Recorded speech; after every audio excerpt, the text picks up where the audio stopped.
Hi everyone, it's Hadley from Park and Bailey, and welcome to the next edition of our mini-series. Today I'm going to be talking about how to downsize your home, possibly one of the more difficult moves you may make in your lifetime. It doesn't need to be that way, and hopefully with these few tips it might give you some assurance on that. Now, the first thing you've got to do is to get a trustworthy independent estate agent to come over and look at your property and give you the lowdown on price and what the market's like in your particular location. Once you've had that valuation, probably maybe 2 or 3 of those just to get a feel for the market in general terms, the next thing you need to do is actually then make a plan, and that's what I want to talk about next. So the first thing you need to do really is figure out when it is you want to move.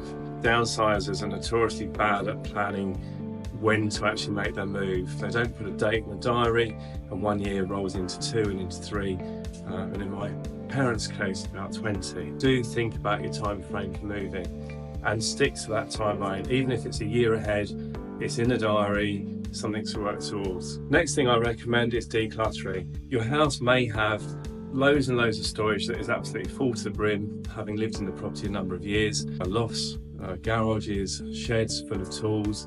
These areas, you need to start thinking about decluttering, what to do with them. Are you going to give them to terrace your shop? Are you going to give them to family and friends? Are you going to be selling them?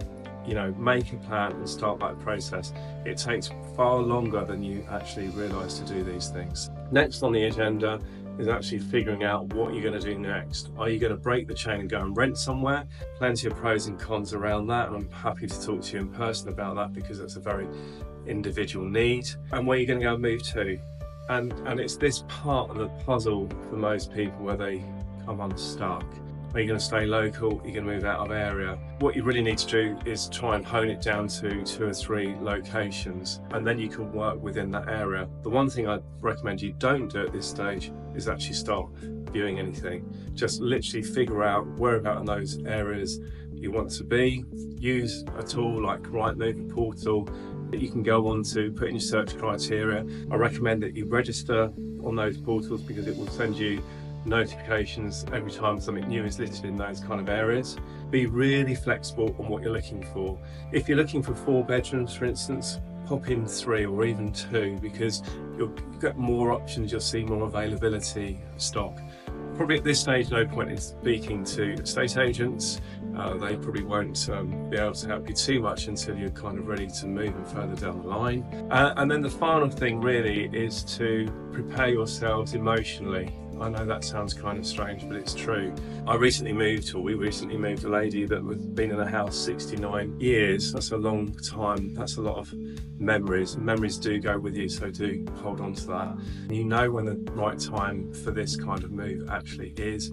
And think 10 years ahead. There's no point buying somewhere and then in a few years' time thinking, well, we've got to move again. So really do plan ahead. Think about access, sloping property or steps, whatever. Is that going to be good for you in 10 years' time? Think about transport, local facilities, hospitals, doctors, supermarkets, shops, that kind of thing. So do consider all those factors in that plan as well. Probably 40% of my clients are what we would term as downsizers, so we have great experience in this sector of the market, and I'd like to think there's some speciality for us.